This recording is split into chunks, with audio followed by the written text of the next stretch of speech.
Hey guys, we are finishing Jesus an Illustrated Life by National Geographic. So we have the scourging. Jesus is flogged before his crucifixion. It was not uncommon for a condemned man in antiquity to receive a thorough flogging before being force-marched to his place of execution. Such physical punishment was the usual penalty for anyone who violated the sanctity of the temple, including Jeremiah 20, verse 2, and Peter, Acts 5, verse 40.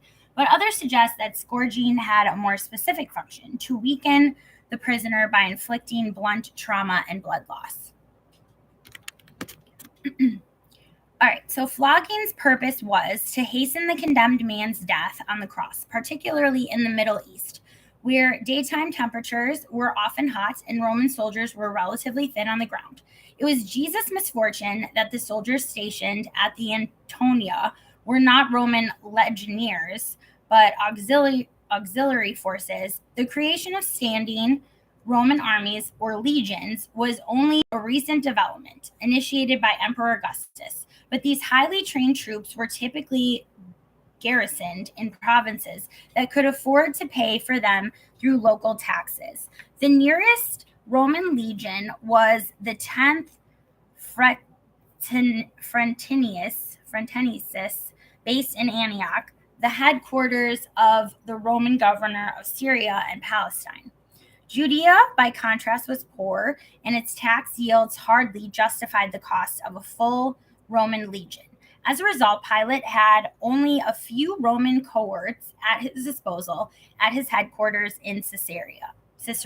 For other troops, Pilate had to make do with units of auxiliaries called from second-class recruits from Syria and other territories. They were given minimal training and inferior equipment and received less pay and lower quality rations. This may explain the sadistic way the soldiers in the Antonia set about their task of scourging Jesus. The fact that Jesus was convicted because of his claim of being a king further inspired their savagery. After flogging him thoroughly, they clothed his bleeding body in a purple cloak, traditionally a mark of royalty, and pushed a crown of thorns on his head. They spat on him and beat him while shouting, "Hail, King of the Jews!" This doesn't sound like a cohort of disciplined Roman soldiers, but rather like a rabble of militia, with a deep loathing for the Jewish population. And then, says Mark, they led him out to crucify him. Mark 15, verse 16 to 20. Okay, so the first picture is the Flagellation of Christ, was painted in 1514 by the master Oklekny, Slovakia, a leading artist of the Hungarian late Gothic. So this is what that looks like.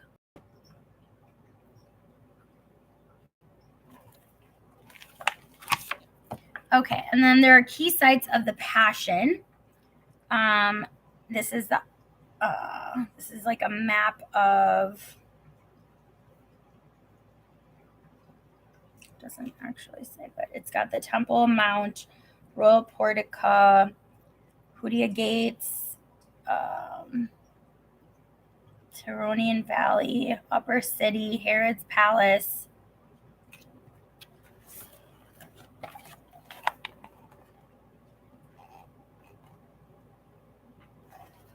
So I'm going to read through some of these. So we have, upon his triumphal entry to Jerusalem, Jesus went into the temple and drove out the money changers. Matthew 21, verse 1 to 12. That was at the Temple Mount. Stripped, mocked, and beaten Jews, Jesus was prepared for crucifixion. Matthew 27, verse 27 to 31. That was in the Praetorium. Jesus faced the Roman procurator, Pontius Pilate. John 18, verse 20 to 31, also in the Praetorium. Jesus appeared a final time before Pilate, who passed down the sentence of crucifixion. Luke 23, verse 13 to 25. That one doesn't actually have an arrow. It's just kind of between Warren's Gate and Josephus's first north wall in the judgment gate. Jesus was crucified at Golgotha, traditional location. The body of Jesus was placed in a tomb near where he had been crucified, near the northwestern hill. The risen Jesus appeared to Mary Magdalene. And then alternate location for the Praetorium, where Jesus faced the Roman procurator Pontius Pilate, by Herod's palace. After his arrest, Jesus was taken by Caiaphas, the chief priest, by the high priest's house. Jesus ate the Passover meal with his disciples, instituting the sacrament of the Lord's Supper or Eucharist. That's in the upper room. The resurrected Jesus appeared twice to the disciples. That is also in the upper room. Pool of Siloam. Jesus healed a man who had been blind from birth. And then Jesus ascended into heaven while his disciples watched. That's at the Mount Olives. Jesus taught his disciples while overlooking the city at the Mount Olives. Jesus prayed. His disciples slept here. Here he was betrayed by Judas Iscariot and arrested. Garden at Gethsemane. Jesus healed a paralyzed man. That's in the sheep's pools of Bethesda. And then the only other one that I didn't read was Jesus was made to appear before Herod Antipas, then beaten by Roman soldiers, and that's at Herod Antipas's palace. Okay, so then this one is pilgrims walk the Via Dolorosa, the road of sorrows, on Good Friday in the old city of Jerusalem.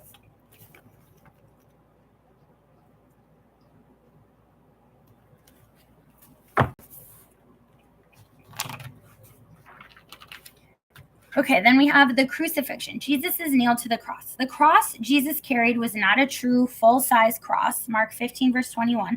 Any apparatus large and strong enough to suspend a man above ground would have been much too heavy for anyone, let alone a man weakened by scourging. Wood was scarce in Judea and therefore expensive. As a result, the Romans had equipped their execution zone with a series of permanent upright stakes or stipes.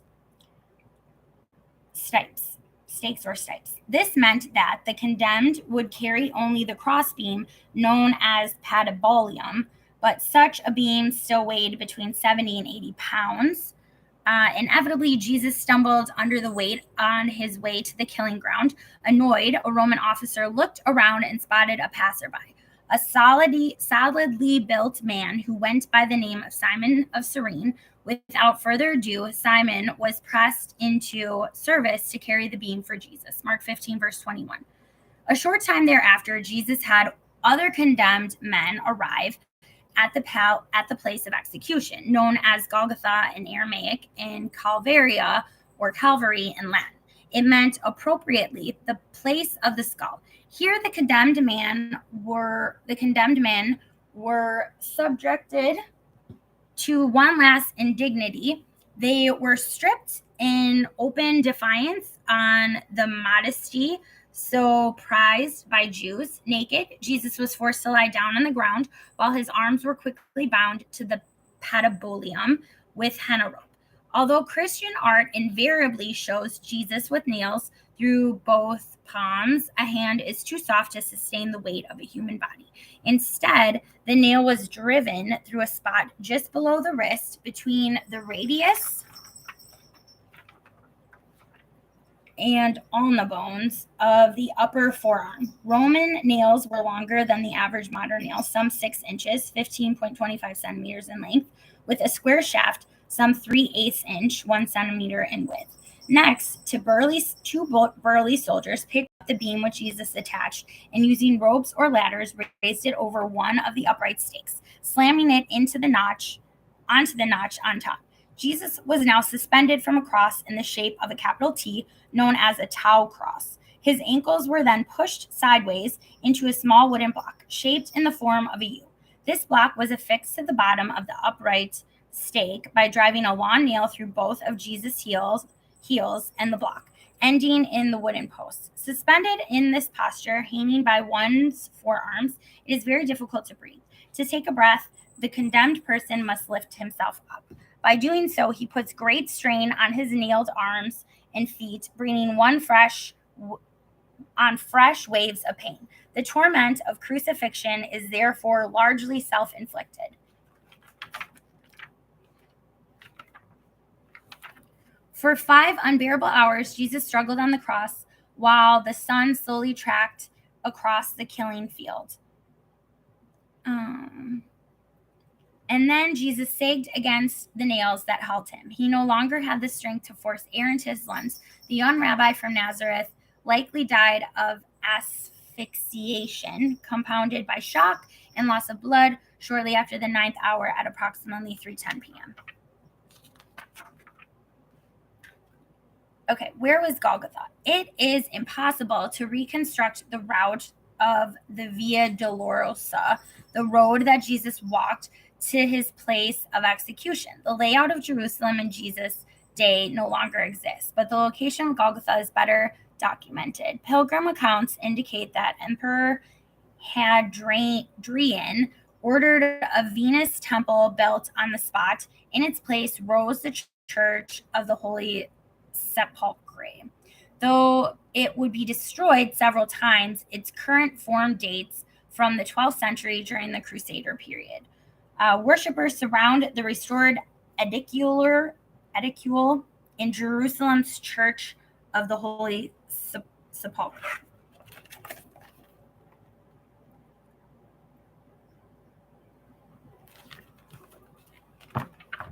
Okay, in 1938, a Chinese lithograph depicts the crucifixion of Christ while the women mourn at the foot of the cross.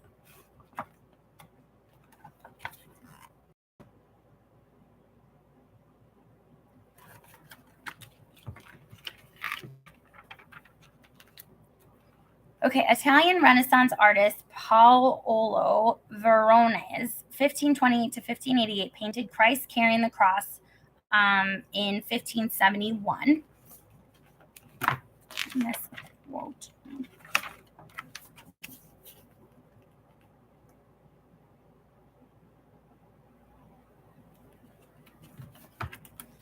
Okay, so they took Jesus, and carrying the cross by himself, he went out to what is called the place of the skull, which in Hebrew is called Golgotha. John 19, verse 16 to 17. Okay, then Jesus, crying with a loud voice, said, Father, into your hands I commend my spirit. Luke 23, verse 46. Okay, so the women at the cross is the next one. The women who faithfully stayed with Jesus. As soon as Jesus was arrested, all of the apostles fled. Fearing for their lives, Simon Peter, Jesus' closest follower, had even denied knowing Jesus. Remarkably, 3 brave women remained steadfast by Jesus' side, highlighting the unique role that Jesus' female disciples play in the Gospels. According to Mark, they were Mary Magdalene and Mary, the mother of James, the younger, and of Joseph and Salome. Mark 15, verse 40. Mary Magdalene may have originally met Jesus because of his healing powers. 7 demons had gone out of her, says Luke, without referring to an actual exorcism. Luke 8, verse 2.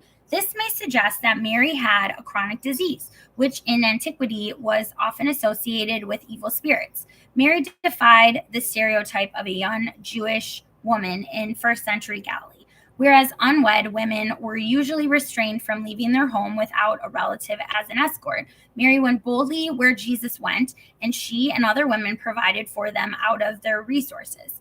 Luke 8, verse 2 to 3. This may indicate that Mary's family was affluent, which would also explain her greater freedom.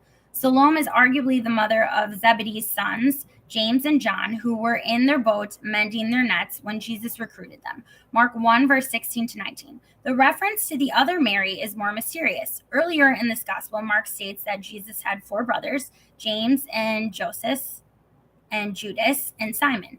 Mark 6, verse 3. So the previous reference would indicate that the woman at the foot of the cross is none other than Mary, the mother of Jesus. But why would Mark not identify her as such and instead refer to her other sons, James and Joseph?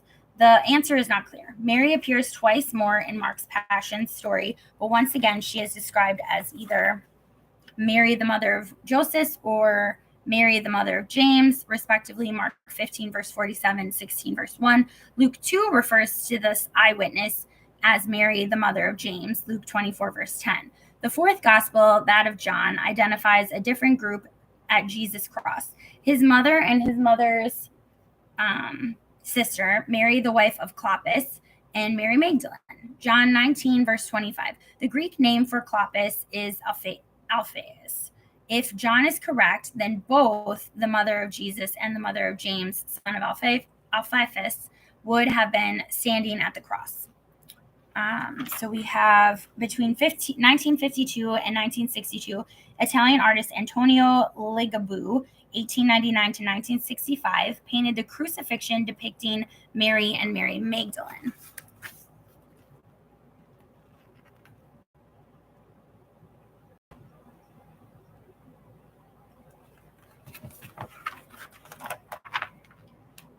All right, and then we have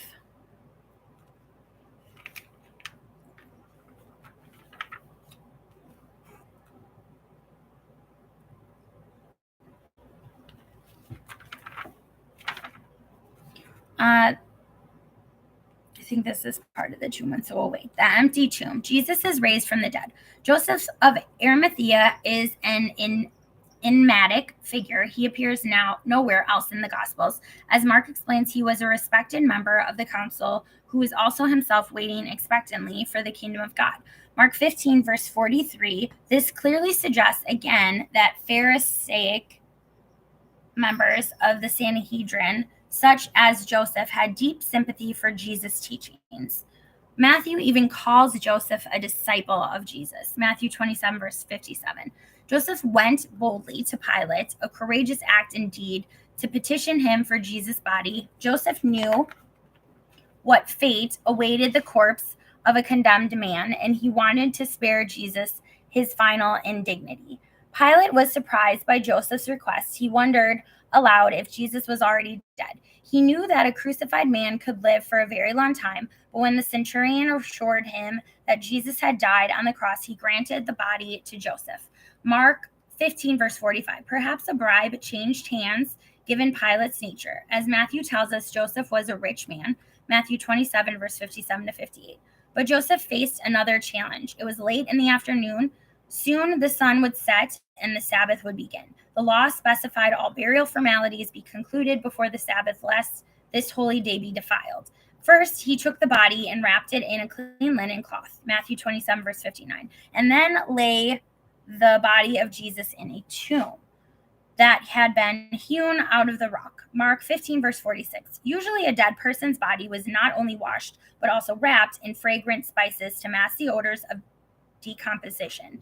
This was necessary because the relatives of the deceased were expected to visit the tomb for the next 3 days to confirm that its occupant was truly dead and not in a deep coma. But by then, Joseph and the women who accompanied him had run out of time. It was the day of preparation, says Luke, and the Sabbath was beginning. Luke 23, verse 54. They could not anoint Jesus' body properly. 3 days passed by Jewish reckoning. The first day was Friday, the day of execution. The Sabbath was the second day, which ended at sundown on Saturday. And then the sun rose on Sunday, the third day, as Mary Magdalene and her companions made their way down to the tomb. She worried that she and the other women would not be able to move the heavy stone from the opening of the grave. But as Mary approached the tomb, she stopped dead in her tracks. Her hand flew to her mouth. The stone had already been rolled away, and inside was a young man dressed in a white robe who told them that Jesus of Nazareth, who is crucified, has been raised. He is not here. Mark 16, verse 6. The faith in the resurrection of Jesus would become the bedrock on which Christianity was founded. Later, Paul would write to the Corinthians that if Christ had not been raised from the dead, then all faith would be in vain. 1 Corinthians 15, verse 14. Okay, so we have first picture is the Deposition of Christ is the subject of this wall painting in the Church of St. Mary of Zion in Axum, Ethiopia.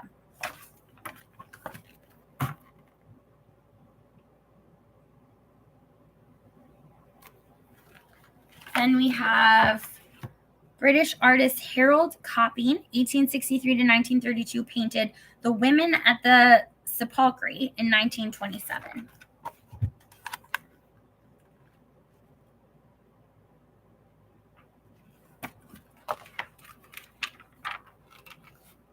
And then we have in 1999, American artist Janet McKenzie painted Jesus of the People, which won first prize in the National Catholic Reporters Global Competition to depict Jesus in 2000. Hey, Katniss.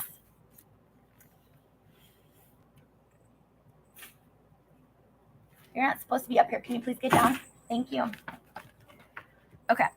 But on the first day of the week, at early dawn, they came to the tomb, taking the spices that they had prepared. Luke 24, verse 1.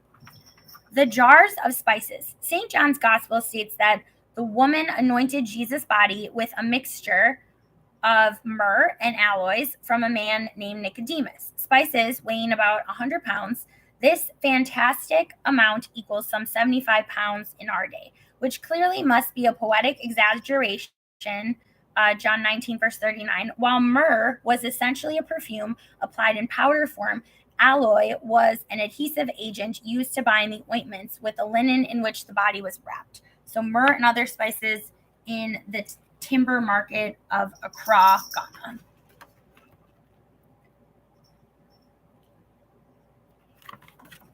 Yes, and then the last page just has a picture, a mosaic in the Annunciation Basilica in Nazareth, Israel, depicts the Virgin and the Christ in Thai style.